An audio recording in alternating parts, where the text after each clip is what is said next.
So with that being said, we want to talk tonight about making friends. Torah's advice for making friends.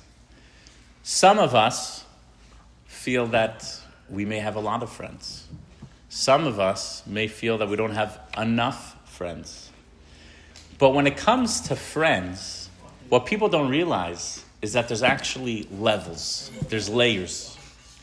You see, some people have friends that are like really, really close. Should I tell you what makes a friend super close? It's not how much time you spend together. Because you could spend a lot of time in school or in camp with a lot of people, and you may have 25 kids in your classroom, but just because you spend time together, it doesn't mean that you're friends. How do you know that someone is your friend and not someone that's in your group of associates? A close friend is someone that, number one, you could share with them your successes without feeling that they're not going to be happy for you, right? So many times, some people, it's like, I succeeded in something. But if I tell everyone, they're going to be jealous of me. If I tell everyone, like, by the way, I just got into the college I've been trying to get into. By the way, remember that online business I was starting? I just made my first $1,000. It's working out. By the way, this thing I've been trying to get, that I know you were trying to get also, my parents got it for me. So some people, if you ever notice, it's like, should I share it with that person? Should I share with them all the good news? Or will they just get jealous? Or will they just say like, you know what? I didn't like that anyways. So someone you're able to share the good news with is already someone that's considered a close friend. So I want you all to think for a moment. If something good happened to you, is there someone in your life that you could share it with them and they're also going to be happy for you? Right? It's interesting. Now I'm going to take it to the next step. Let's say something happens to you in your life that's not good. Let's say you're struggling with something. Let's say the relationship with your parents is not going well. Or you feel like you're failing in school. Or there's just something in your life that's giving you a lot of anxiety. Maybe someone's bullying you on social media and posting pictures of you that you don't like, and he or she keeps doing it again and again and again. And you just feel like there's something bothering you and you need to share it with someone, right? So remember, think about your classroom. There's so many kids in your class.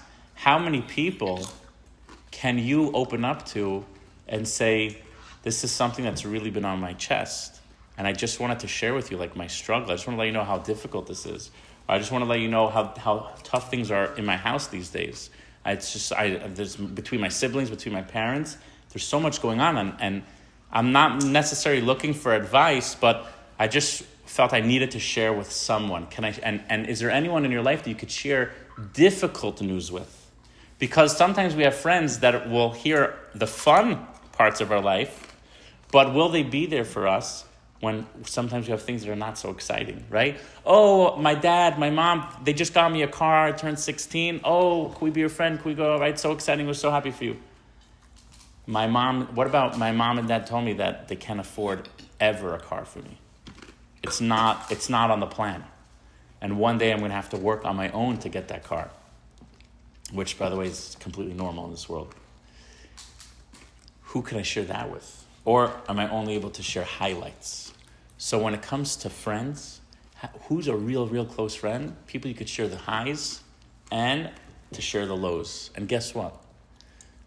Some people that have the most followers on social media, or some people that every time they go into school and they leave school, there's always like a herd of people around them. Sometimes they may have a lot of people around them, but they may not even have one friend that's a ride and die friend, someone that really celebrates their wins and is able to be a support for them when times are difficult. And guess what? As you get older, you're going to realize that to even have one or two good friends is rare. To be able to get one or two good friends is like you've won the lottery.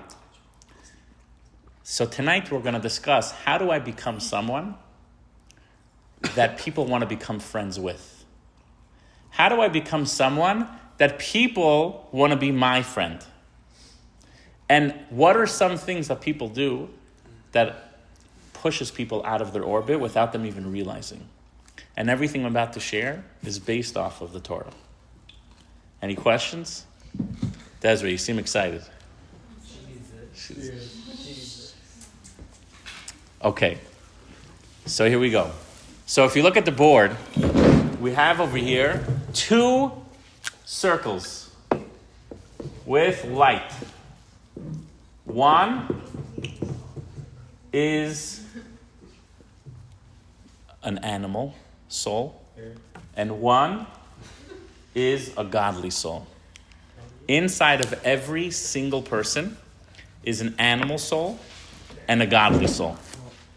The animal soul... One second, turn off the alarm. Are these better than the black ones I have? Those are actually really pretty. I know you like red.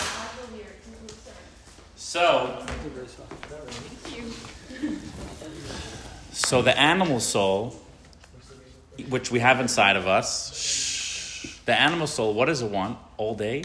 It wakes up in the morning and all it wants is to serve itself. All it wants is fame, glory, pleasure, and it's just feeding itself. It's like any animal on the farm. What does it want to do? It just wants to eat all day. Does the animal on the farm ever think of anything else besides serving itself? No. Even when the master is riding on the horse is only doing it because he knows at the end of the day, if I do a good job, I'll get some good barley, I'll get some good hay. If it wasn't for that, if it wasn't for the whipping, the horse is not doing anyone any favors. We all have an animal soul, which a part of us, with what does it want to do? It just wants to serve itself. But then we have also a godly soul. The godly soul is always thinking of going above ourselves. Think about humans. We're different than animals. Humans are thinking about going to Mars. Humans are thinking about building cities. Do you know these cities that we build, the people that built the cities never really lived long enough to live in them? Think about that.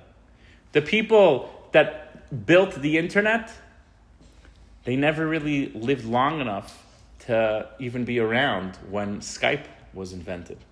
The people that built palaces, sometimes they weren't around to appreciate it, but they still wanted to do it. You know why? Because there's a part inside of the human, the godly soul, which is capable of doing something bigger than themselves. When people does a favor for someone, they're tapping into their godly soul. So, guess which is stronger? Kiana, which one's stronger? The animal soul or the godly soul?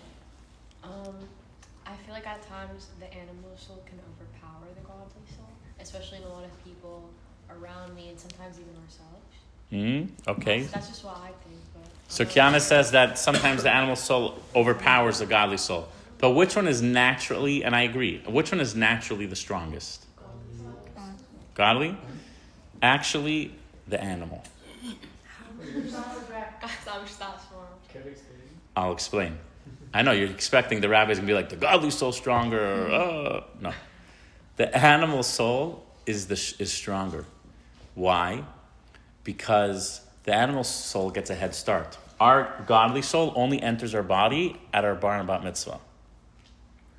So for 12, 13 years, the animal soul is ruling our bodies. Think, anyone here have a younger sibling? Raise your hand if you have a younger sibling. Okay? If you have younger siblings, do you ever remember when they came home from school, carpool time? So what do little kids do? They fall asleep in the car, right? And they get home, they're sleeping. Anyone remember when the parents try to wake them up? What happens? They cry, or they say, "Pick me up." Has anyone ever remember being picked up and carried into the house because you fell asleep you fell asleep in the car? Yes, I did. You would fake sleep so someone would take you. Exactly. I did. You did? So my kids, when they sleep in the car, I go to them and I'm like, guys, I have all these groceries. I see that you're up. Could you walk into the house? And they sit there, they say, no, carry me into the house. And I go to them and I say, do you not see that Tati, that Daddy, it's very difficult for me. And by the way, there's a few of you. So how exactly do you, this is not going to work out? And they say, I don't care. Carry me. And you could try to show them how difficult this whole thing is, but they say, right now, I just want to be carried. Kids, when they don't get something, they cry. They're not thinking about anything else besides themselves. No child is thinking about doing a favor for someone else. All they think about is, I need to eat, I want to play games, I just want to enjoy my life. The animal soul is our natural soul, and it's super strong. When we get older, we get a godly soul, and the godly soul is sending different messages. It's saying, okay, maybe think about someone else besides yourself.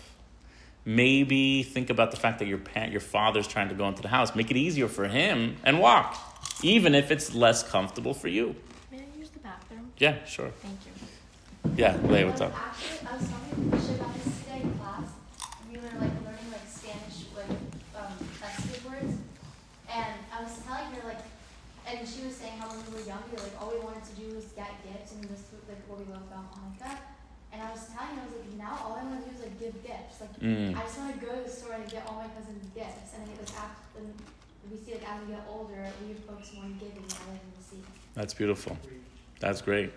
Right, so Leah recognizes, in her past, the change from wanting to receive gifts to finding the appreciation to be able to give to others. Good stuff. Very good. It's as you get older.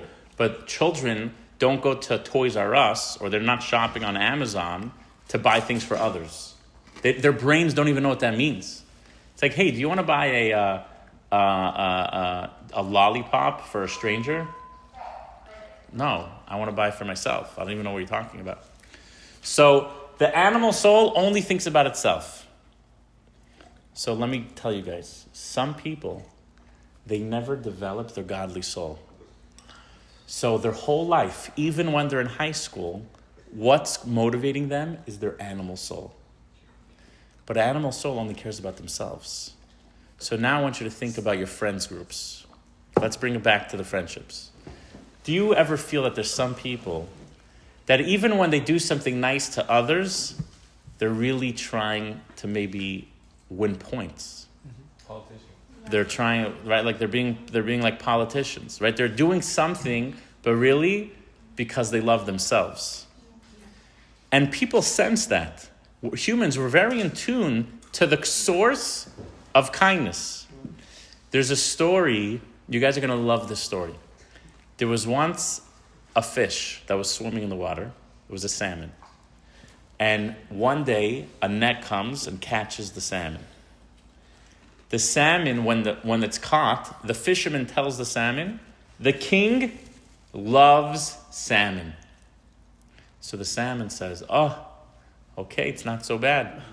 The king loves salmon, I'll be okay. He gets, the fisherman brings it to the palace. And the guard at the gate, Lola, you hear this? The guard at the gate, he says, great, the salmon is here. The king loves salmon. So even though the salmon is scared, he says, I'll be okay. The king loves salmon. And then he gets into the next room, and everyone says, oh, the salmon is here. The king loves salmon. But now he's a little scared because he's in the kitchen. And in the kitchen, he sees chicken and meat and other fish chopped up. And he's freaking out, the fish. But then guess who walks into the kitchen? The king himself walks into the kitchen. And he does a sigh of relief. He says, oh, at least the king's here. The king loves salmon. But guess what? The king takes a knife, gives it to the chef, and he says, chop off the tail, chop off the head, fillet it the way I like it. And the salmon turns to the king, and with his last breaths, and he says to the king, Your Majesty, you never loved salmon. You only love yourself. That's deep. Right? You don't love salmon. You just love yourself. Sometimes when people are motivated by the animal soul, there's love. I love this. I love you. Oh, you're my friend. I love you. But sometimes it says, you don't love salmon. You love yourself. do you really love me? Or do you love what this friendship does for you? Do you love me? Do you actually care about me? Or do you just like that we play video games together? Or that when we go shopping, you could use my car? Or whatever the case is, right? Then there's another person. Someone that's motivated with a godly soul. These are the people that naturally have the most friends. And when I say friends, I'm not talking about how many people are walking around you. I'm talking about real friends. Because the masses don't mean you have real friends. It's about the core people. People that are in tune with their godly soul. What happens? You ever see by like social events, there's certain people everyone gravitates to. Everyone wants to give them a hug. Everyone wants to say hi. And it's like, how come they're not doing that with me? What is it that people are gravitating to when they see these people? They're the godly soul. But what they're gravitating to is that individual, I feel, appreciates when I say hello to them. I feel that person, when they see me, they actually care about me. And when they say, hey, it's good to see you, I feel that they're being genuine. They actually enjoy seeing me. They appreciate me for who I am. And because I've seen that and I felt that, when I go to the party, I want to say hi to them first. Because this is someone that I actually connect with. Does that make sense? So our job, if you want to expand your friend group, it starts with thinking about, do I care about others? Do I really care about others? If you care about others, then automatically people will sense that and want to be friends with you. But people are very in tuned to people that only care about themselves. And even when they say, hey, how are you? Oh, I want to give you a gift. Some people feel that that person, there's ulterior motives. Really, they care about themselves and they're just trying to be nice. So our job is, as teens, anyone that's in this room, if you want to have closer friends, step one is we have to grow our relationship with our soul. Because the only part of our body that actually cares about someone else is the godly soul. The godly soul literally loves other people. It loves connecting to other people. It loves going beyond itself. It wants to actually do a favor for someone else, even if no one knows about it. Even if they lose money. And people that are able to do this attract real friends. Real friends. So if you're wondering, where's my real friends? The question becomes, what type of energy am I putting out into the world? I want people to know that I'm real, that I'm open for a real relationship. I'm open for a real friendship. I want to care about you. I want to celebrate you. I want to be there for you when times are tough, not just when things are great. People will sense that, and all of a sudden you start finding, hey, all of those like super popular kids that are just like, oh my gosh, right? Maybe, they don't maybe value me, but I have something greater than they'll ever have, which is a real connection. We're two people that appreciate each other, not just looking to find fish. Yeah. So are animal souls attracted to other animal souls, and is that why you see a popular group all kind of mix in with another in a very friendly? Why? Okay. So good question. Are animals souls connected? Oh, are animal souls Wow. Leah just asked an unbelievable question. An amazing question. An amazing question. Here, pass him a napkin. Are animal souls attracted to animal souls? Because what do we see? We see that like cliquey people or egocentric people are attracted to each other, right? Do you guys understand Leah's question? Yeah. Like the stuck-up people, there's a lot of them connecting to each other. So are animal souls attracted to animal souls? And you know what the answer is? What? The animal souls are actually not attracted to animal souls. They're only attracted to themselves. No, I'm serious. So why are there all these clingy situations? The animal soul is detecting that I could use that person for my benefit. And it's safer for me to maybe wear certain clothes, maybe to listen to certain music, to hang around certain people, in order for me to climb the social ladder. But it's not that those people genuinely care about each other. What happens when the person can't afford to get their nails done? What happened if the guy can't afford to get the expensive shoes? So then the group says, hey man, you're just not up to par. Right? You can't ride with us. You're not with us, right? What do you mean I'm not with you? I was with you until now. No, we never cared about each other. We cared about the status we brought to each other. It's like an exchange. Well said, Rabbi. You know what I'm saying? Well said. Yeah. Look at politics. Sometimes when it comes to politics, there's certain people who say, okay, I want to get close to the White House. So what do I have to do to make this person in the White House happy? What do I have to do? Do I have to campaign for you? Do I have to wear your clothing? Do I have to take photos with you? Raise money for you? But do these people actually care about the individual in the White House? Or are they trying to accelerate their own political career? So a lot of times people realize that I have to do certain things to feed my own ego. But I'll tell you this. Since animal souls, it's a little deep, since animal souls only care about themselves, by definition, anyone that's relationship is built off of their animal soul is by definition always alone. Even if they're surrounded by a lot of people. Why?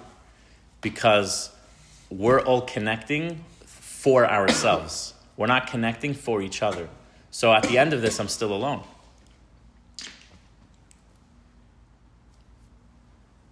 Yeah. Okay. By the way, I love it, Leah, always asking questions. Good stuff.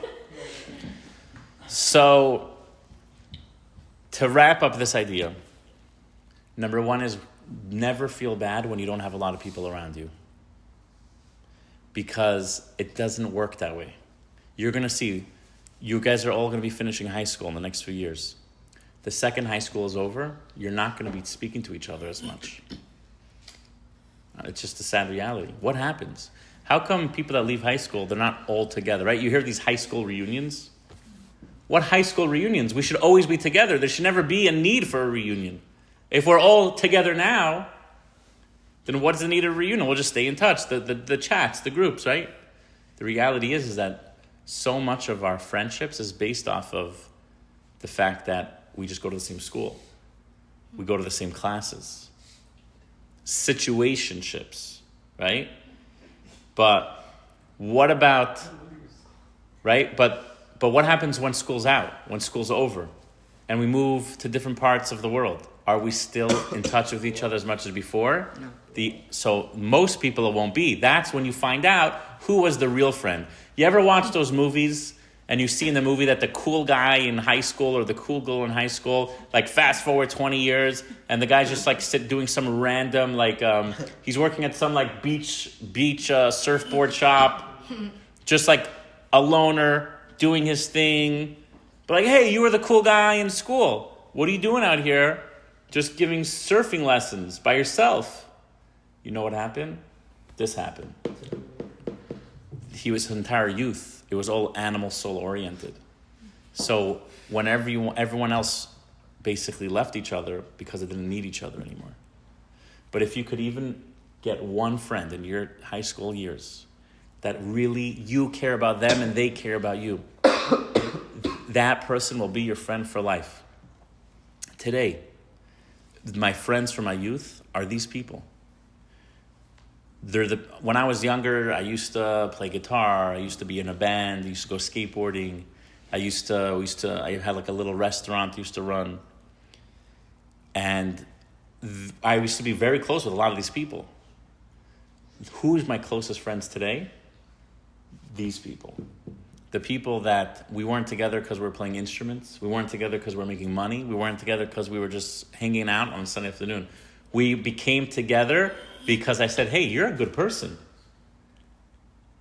Can we hang out? I would love to just I would love to be in your life because you're such a good person. And I actually care about you. And I want you to succeed. And maybe we could succeed, I would love to succeed together with you because you're such a good person. And all of a sudden, there's this relationship that's formed that even when school ends, we're still together. So, any questions before we continue? Okay.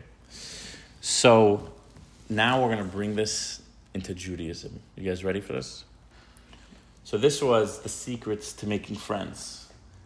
So by the way, when it comes for the Shabbaton, right? A lot of you around, raise your hand if you signed up for the Shabbaton.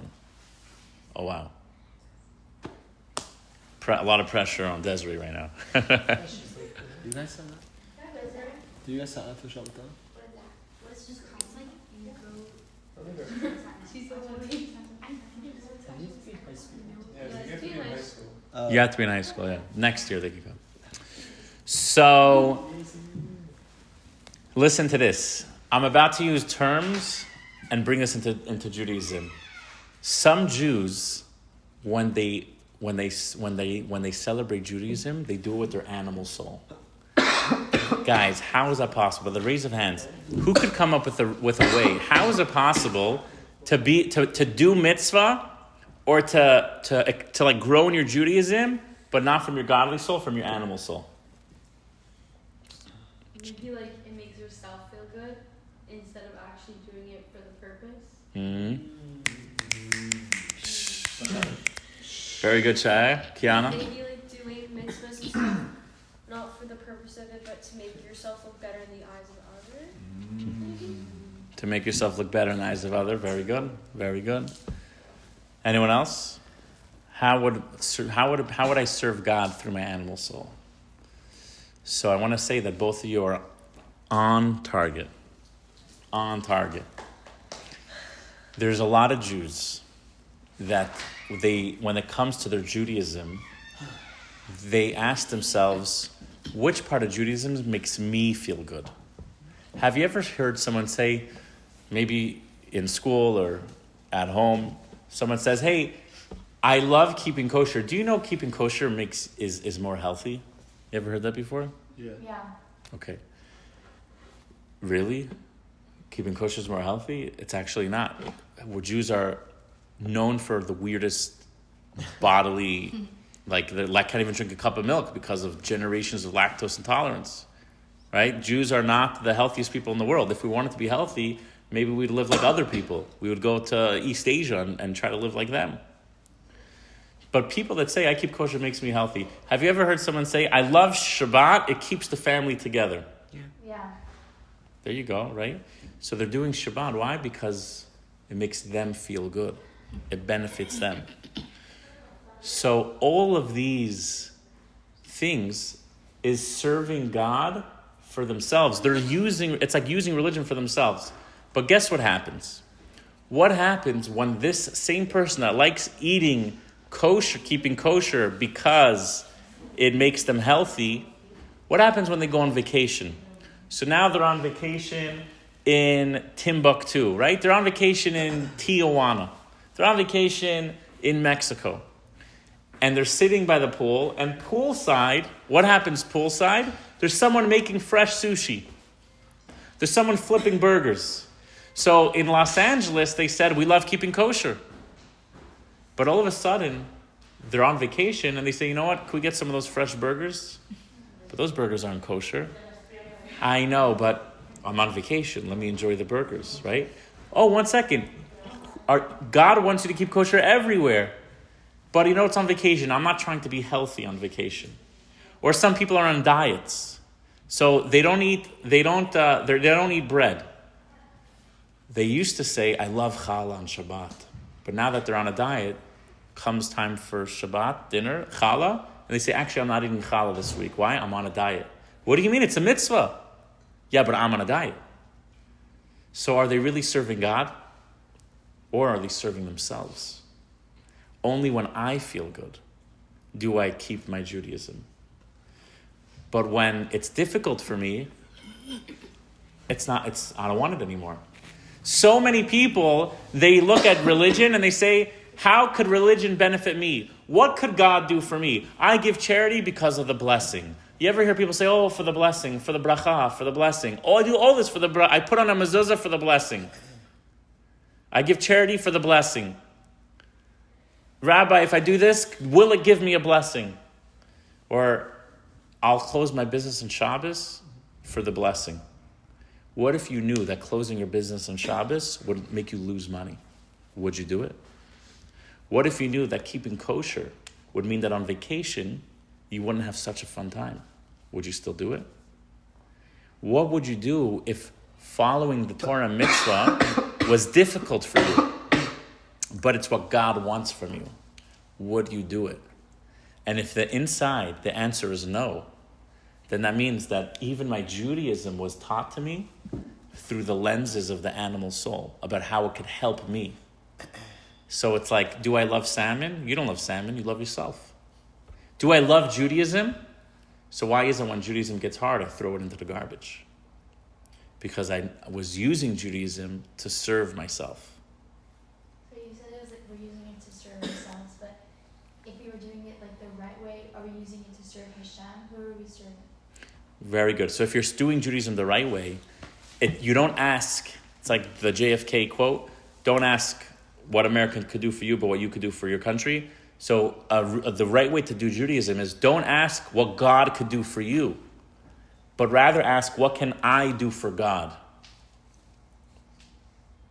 Why do we care about God? It's a very good question. Why do we care about God? Why do we care about God? The animal soul doesn't. The animal soul doesn't care about God. I don't care about you. I only care about myself. I don't even care about my neighbor. I don't care about anyone besides myself. The godly soul recognizes what's important even beyond myself. The godly soul recognizes I was here for a purpose. I'm here for a mission. And that mission goes beyond myself. It's like a soldier on the front lines. Hey guys, we got to go do this raid. Statistically, three of us are not coming home. Right? You see, like in the IDF, the conversations that the battalion leaders have with the soldiers. They literally say, guys, we're about to go into a mission that's going to last 2-3 weeks. Statistically, those that are standing here now, some of us will not be coming home. So give each other a hug. Give each other, and be there for each other, because some of us are not coming home. But they still go in because they're tapping into something above themselves. You go take a superstar, someone like from pop culture, and be like, I'm not going there. I'm not risking my life. Why wouldn't you? Because it's all about me. I'm not interested in anything that's above me. So why do we serve God? Because God created this whole world for us to do something. But sometimes doing what's right means making me not in that moment have pleasure, in that moment not have fame, in that moment not have fortune. So God made this whole world for us, but why do we care what He wants? So there's two voices inside of us. One voice doesn't care. One voice 100% cares. The godly soul cares. By the way, the godly soul cares so much, it's actually painful for the godly soul to be in our body. Do you know that? It's written that the godly soul is in pain because all day it wants to be serving God, but the host, which is us, is just distracted by Fortnite. And he's like, guys, we only have a few more years on this planet. Let's get something done that's important in the eyes of God. Yes. The animal soul says, let's just go get another Frappuccino from Starbucks and not think about anything besides what's good for now. So this is a challenge I want all of us to think about. Think about what you love in Judaism. You have a question, Shaya? Yeah, but go. No. First ask the question. Okay, my question was you know how you said some people they do the mitzvah for the animal soul? Does that make it not count anymore? Great question. What if someone does a mitzvah for the wrong reasons? What if someone does a mitzvah for them to serve themselves, right? They're doing it to, like Kiana said, that people should think that they're traditional family, they're religious, they're great, they do Shabbat dinner, or they're doing it because it makes them feel good. So, someone once asked a rabbi, if I give charity to homeless people, you ever see these YouTubers that they give charity on camera? It's all for followers. By the way, that's like a perfect example of doing kindness from your animal soul. Right? Why are these guys handing out money to homeless people? And food.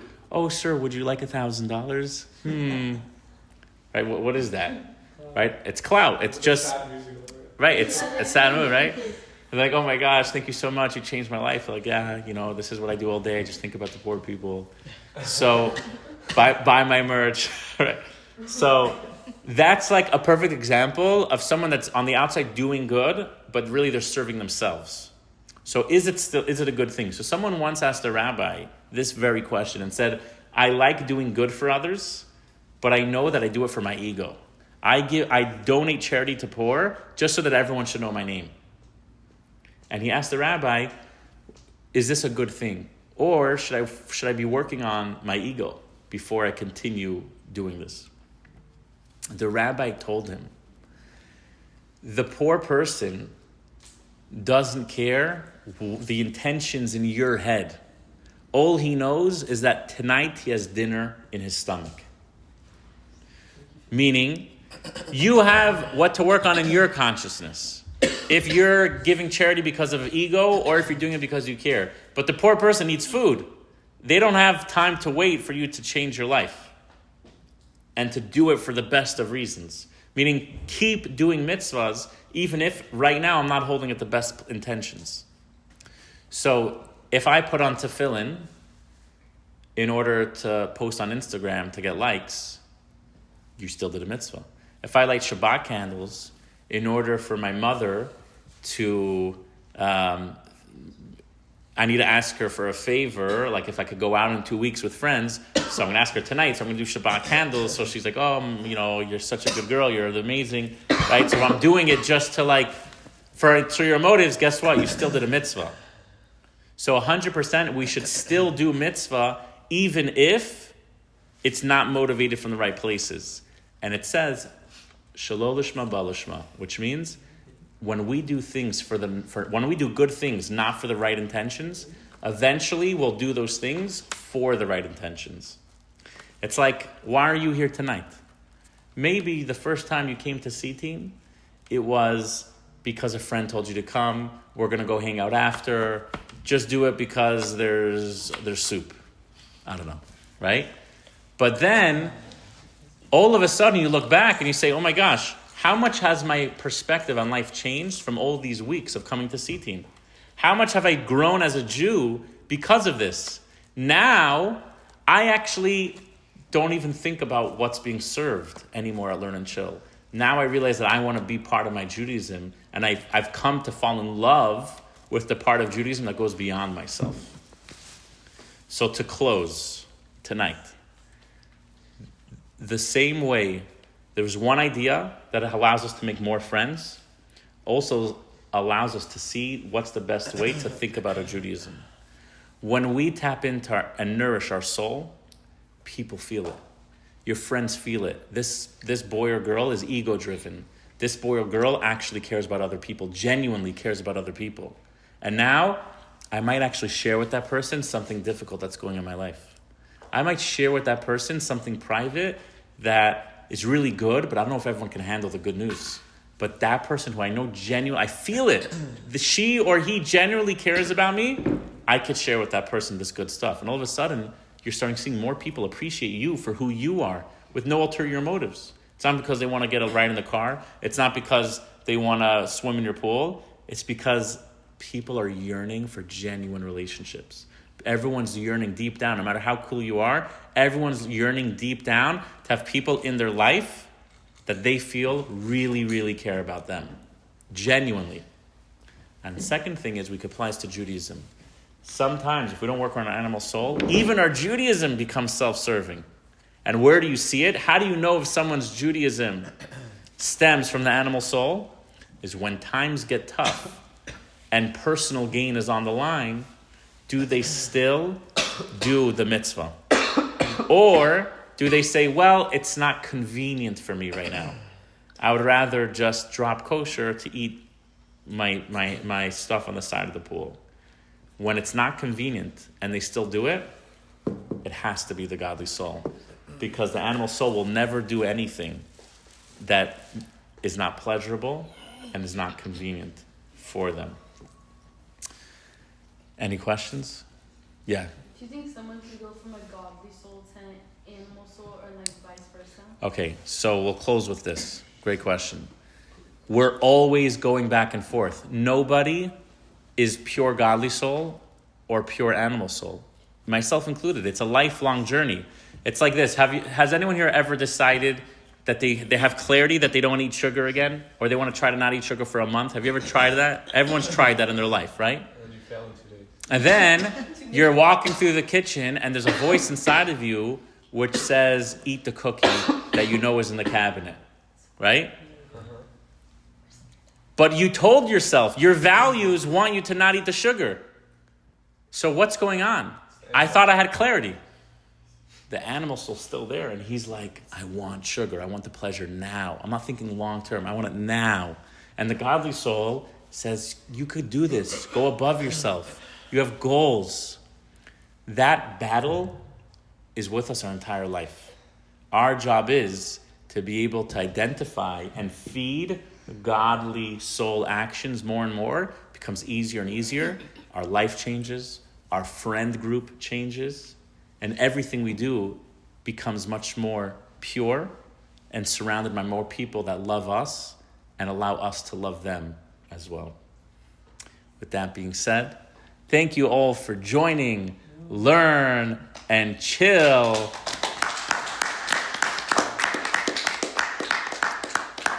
And we look forward to another journey next Thursday night.